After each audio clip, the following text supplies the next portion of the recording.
Kembali di Kompas Siang, Saudara. Sesuai dengan janji kami, kita sudah terhubung dengan analis politik Universitas Islam Negeri Syarif Hidayatullah, Mas Adi Praitno, untuk membahas debat antar cawapres perdana yang terjadi pada Jumat malam tadi. Assalamualaikum Mas Adi, selamat siang. Dalam Mas. Baik, Mas Adi, review Anda debat semalam, siapa kemudian yang paling menguasai panggung dan substansi dari pertanyaan panelis? Saya kira Gibran dan Mahfud MD cukup menguasai panggung ya, termasuk substansi, intonasi, dan gaya komunikasi politiknya yang disampaikan kepada publik. Muhaimin Iskandar terlihat kurang maksimal dan kurang persiapan, sehingga publik menilai bahwa perdebatan semalam itu seakan-akan hanya miliknya Mahfud MD dan Gibran Rakabuming Raka. Tapi baik Mahfud MD ataupun Gibran ini kan perspektifnya beda. Mahfud MD itu bicara tentang ekonomi, bicara tentang investasi, dan seterusnya itu pendekatannya lebih pada pendekatan hukum. Jadi pertumbuhan ekonomi, tentang investasi, tentang infrastruktur, ini semua akan tuntas dan maksimal kalau penegakan hukum bisa dilaksanakan secara maksimal dan secara total. Termasuk misalnya bagaimana mengantisipasi adanya korupsi yang hampir terjadi di seluruh lini. Itu kan pendekatan hukum yang digunakan oleh Mahfud MD untuk menyelesaikan persoalan yang terkait dengan ekonomi dan investasi. Sementara Gibran itu pendekatannya sangat murni, pendekatan ekonomi oriented. Untuk membuat Indonesia itu menuju Indonesia Emas misalnya, pendekatannya adalah tentang hilirisasi, kemudian pembangunan yang tidak hanya terpusat di Jawa misalnya dengan adanya IKN, kemudian adanya makan gratis, kemudian susu gratis, dan distribusi harapan hidup yang jauh lebih merata. Itu kan pendekatan-pendekatan yang menurut saya cukup ekonomi sentris, di mana Gibran memang dalam banyak hal lebih banyak mengeluarkan istilah-istilah ekonomi dibandingkan dengan yang lain. Nah, Muhaimin Iskandar memang agak sedikit rumit cara melihatnya, karena tidak dalam performa yang cukup maksimal. Saya menduga mungkin Pak Muhaimin ini relatif kurang mempersiapkan materi debat secara signifikan.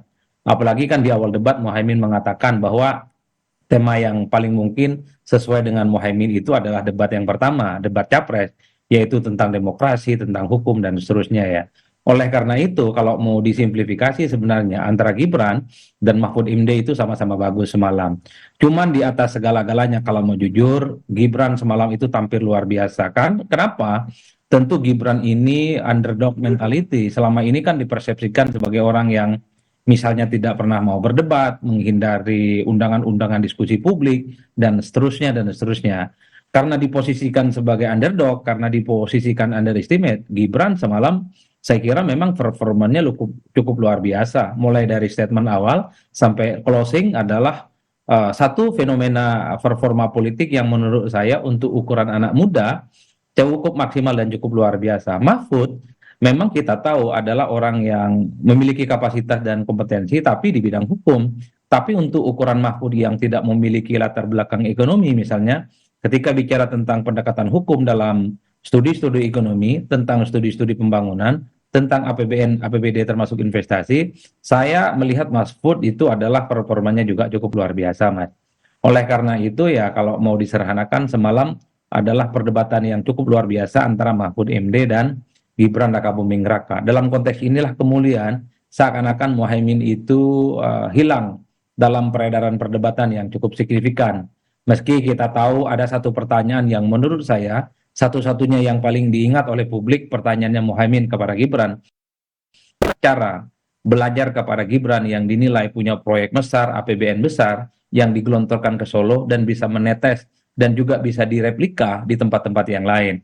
Itu menurut saya satu-satunya pertanyaan kritis yang kemudian bisa membuat betapa Muhaimin Iskandar itu juga adalah dalam perdebatan semalam. Saya kira di situ posisinya. Nah, kekritisan dan juga jawaban dari masing-masing cawapres ini di debat perdana mereka ini, apakah kemudian bisa menaikkan dan menurunkan elektabilitas para cawapres ini? Dan seberapa besar kemudian pengaruhnya, Mas, kalau dilihat dari sorotan-sorotan yang Mas Adi Praitno saksikan ataupun selama debat semalam? Bagi saya perdebatan soal cawapres semalam ini sedikit banyak akan menutup kekurangan dan bahkan bisa menambah ya dari pasangan capres masing-masing, termasuk juga bisa menjadi menjadi beban bagi seorang capres. Misalnya ketika dalam debat capres pertama misalnya, ini kan seakan-akan menjadi panggungnya Anies Baswedan dan Prabowo Subianto, dan seakan-akan Pak Ganjar Pranowo itu di luar dalam perdebatan itu. Tapi semalam performa politik Mahfud MD kan seakan-akan menutup kelemahan dari perdebatan pertama Pak Ganjar Pranowo. Ketika Gibran juga tampil maksimal, itu kan seakan-akan menutup kekurangan dan kelemahan Prabowo Subianto yang kemarin itu masih kelihatan sangat emosional ya, ketika meladeni pertanyaan-pertanyaan dari Anies Baswedan khususnya. Anies dalam debat pertama itu tampil moncer, tapi ketika melihat Muhaimin semalam yang tidak maksimal, itu tentu dianggap merugikan Anies Baswedan. Jadi dalam banyak hal ketika debat cawapres semalam itu tidak bisa berdiri sendiri, tapi dikaitkan dengan capres-capres sebelumnya. Tapi overall Mas, ada persepsi publik yang berubah secara total, terutama pada Gibran Rakabuming Raka yang dulu dipersepsikan sebagai orang yang tidak pernah mau berdebat, anti diskusi, menghindari pertanyaan-pertanyaan media. Tapi performa politiknya semalam saya kira memang itu di luar ekspektasi. Kalau Mahfud MD saya kira memang keahliannya cukup luar biasa. Hampir semua tema itu dikuasai. Artinya apa? Portofolio politik Mahfud MD sebagai profesor yang ahli di banyak hal, khususnya hukum, itu juga bisa dijadikan sebagai pendekatan dalam studi-studi ekonomi politik ya. Nah, yang memang satu hal terlupa itu adalah Muhaimin Iskandar. Padahal publik berharap Muhaimin Iskandar itu pendekatannya adalah demokrasi ekonomi, bahwa pembangunan ekonomi, bahwa pertumbuhan ekonomi jangan sampai meminggirkan orang miskin. Kan itu yang tidak keluar semalam. Padahal Muhaimin itu jauh-jauh hari sudah mengkritik infrastruktur yang dinilai tidak ramah terhadap kelompok kecil. Di Bekasi misalnya malnya itu besar, hebat, tapi kantongnya tipis-tipis. Kan sebenarnya itu yang tidak muncul semalam. Publik berharap Muhaimin sebagai kubu perubahan akan tampil maksimal, memberikan satu positioning cukup kritis bahwa pembangunan ekonomi, tentang investasi, tentang APBN di Indonesia itu dikelola dengan tidak maksimal. Maka Muhaimin memberikan solusi. Tapi itu tidak tampil, Mas. Justru Mahfud MD lah yang saya kira memberikan warna yang menurut saya cukup variatif yang bisa meladeni perdebatan-perdebatan yang dikemukakan oleh Gibran Rakabuming Raka yang kita tahu sebagai replika dari politik pemerintah saat ini. Nah, lantas ini kan untuk perdana untuk para calon wakil presiden nih Mas Adi. Apakah nantinya di debat untuk khusus calon wakil presiden ini bisa membalikan keadaan? Karena ini kan membahasnya juga lingkungan hidup. Kalau kemarin adalah ekonomi, nantinya lingkungan hidup. Bisa nggak kira-kira untuk paslon lain ataupun khususnya nih Caimin membalikan keadaan tersebut? Ketertinggalan pada debat semalam, Mas Adi. Saya kira memang di sisa perdebatan selanjutnya, baik pada level capres dan cawapres, semua calon akan mempersiapkan materinya dengan maksimal. Termasuk pertanyaan-pertanyaan yang sangat sulit akan dijawab oleh masing-masing paslon. Terutama misalnya semalam ketika kita melihat bagaimana Gibran itu kan mengeluarkan satu pertanyaan yang sulit dijawab oleh Muhaimin dan sulit juga untuk dijabarkan oleh Mahfud MD. Ke Muhaimin misalnya soal SGIE. Itu kan singkatan yang sebenarnya tidak terlampau familiar di kalangan orang. Nggak taunya SGIE itu adalah bagaimana meningkatkan dan pertumbuhan ekonomi syariah di Indonesia. Muhaimin secara jujur mengatakan tidak pernah mendengarkan istilah itu. Begitupun dengan Mahfud tentang carbon storage dan seterusnya. Itu kan adalah istilah-istilah yang sebenarnya sangat rumit dan tidak familiar. Oleh karena itu, pertanyaan-pertanyaan yang mendesak, pertanyaan-pertanyaan yang tidak pernah diprediksi sebelumnya, rasa-rasanya akan dipersiapkan oleh masing-masing capres di sisa 3 perdebatan selanjutnya, tentu sebagai upaya dalam tanda kutip mematikan lawan debat sehingga kelihatan lawan debatnya itu tidak menguasai materi dan tidak menguasai substansi. Kan itu yang terjadi pada perdebatan semalam, Mas. Publik misalnya melihat Gibran itu lebih banyak defense karena khawatir misalnya akan dikeroyok oleh Mahfud ataupun oleh Muhaimin Iskandar, tapi justru sebaliknya. Gibranlah semalam yang tampil agresif, tampil kritis, mengkritik Muhaimin, termasuk juga mengkritik Mahfud MD dalam berbagai isu yang menurut saya cukup signifikan.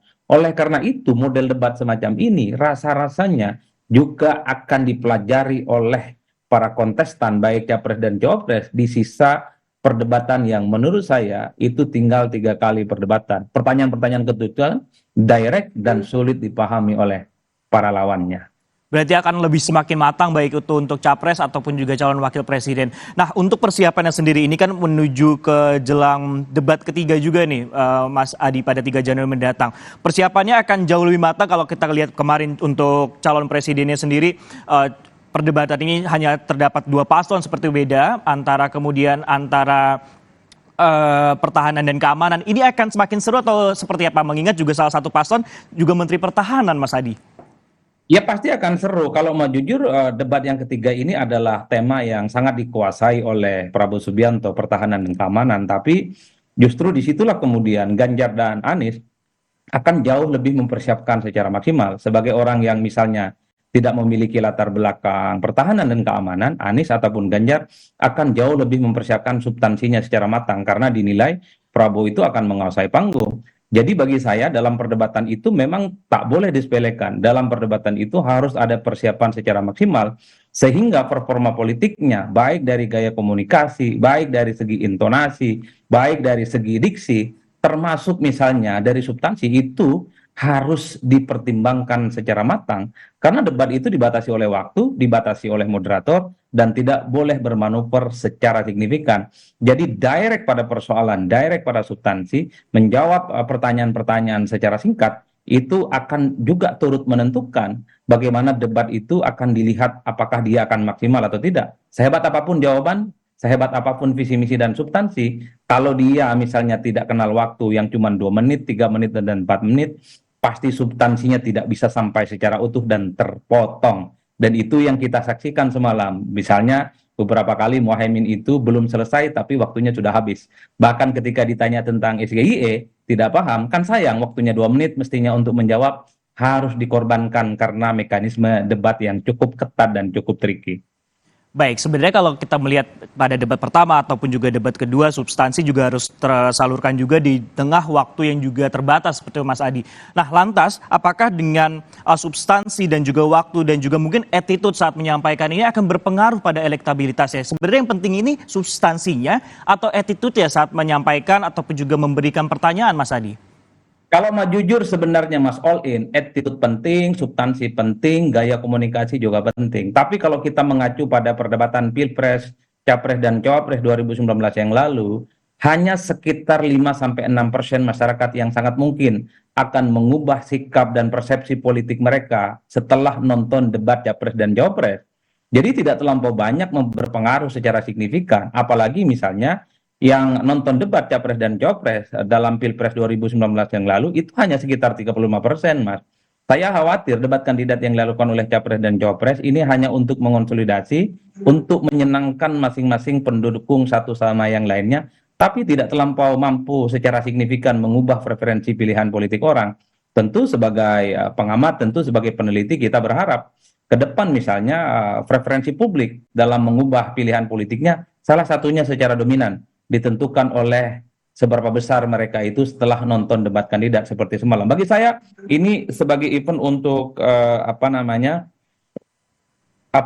sebagai momen bagaimana pemilih rasional kita itu bisa dimaksimalkan secara tuntas bahwa debat adalah ajang di mana untuk merosting dan melihat sejauh mana kapasitas dan kompetensi seorang calon presiden dan wakil presiden layak untuk memimpin republik ini. Bukan hanya gimmick, bukan hanya ornamen di permukaan, tanpa ada substansi-substansi yang layak dipertanggungjawabkan. Saya kira di situ Mas posisinya. Baik, ini kan waktunya mepet, setidaknya sudah 1 bulan kemudian masa kampanye ini dilakukan ataupun juga debat akan dilakukan, tidak tinggal sisa 3 seri lagi. Apakah ini akan mampu kemudian kalau tadi Mas Adi bilang ini cuma hanya 35% seperti itu yang menonton untuk debat di 2019 lalu. Apakah ini bisa dipergunakan secara maksimal baik itu Capres ataupun juga Cawapres untuk mendongkrak elektabilitasnya mereka? Mungkin tidak hanya di dalam debat saja tapi di luar debat mungkin bisa Mas Adi? Saya turut meyakini dalam sisa masa kampanye kurang lebih sekitar 1,5 bulan ini, everything can happen. Dinamika politik tentang naik turunnya elektabilitas, termasuk debat Capres dan Cawapres, akan mengubah peta politik secara signifikan. Bagi kubu Gibran dan Prabowo misalnya, target mereka untuk menang 1 putaran tentu sangat diuji. Dan pada saat yang bersamaan, kubu Ganjar, kubu Anies Baswedan, tentu ini adalah waktu yang cukup luas masih untuk meninggal ketertinggalan elektabilitas mereka minimal ya. Mereka ini bisa masuk dalam skenario putaran kedua andai Pilpres itu terjadi 2 putaran. Jadi bagi saya Mas, sebulan dan sebulan setengah itu adalah waktu yang sangat mungkin di mana preferensi dan pilihan politik itu akan berubah secara drastis.